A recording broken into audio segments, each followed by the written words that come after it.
Eu cumpri a promessa do meu filho. Meu filho quase morreu. Ele tinha 2 meses. Ele teve uma bronquiolite. Desculpa. Ele ficou entubado por 5 dias. E foram 15 dias de internação, 10 de UTI.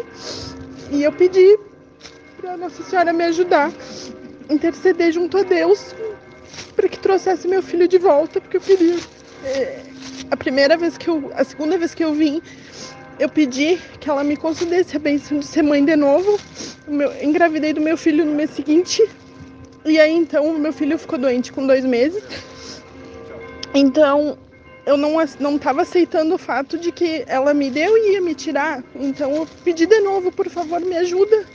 E ela ajudou, meu filho já está com 3 anos. Isso foi no dia 31 de maio de 2019. Então, bem próximo da data dela, sabe?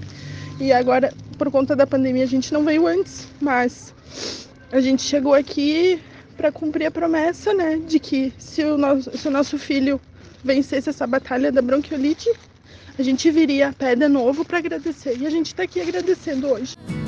Mãe de Caravaggio,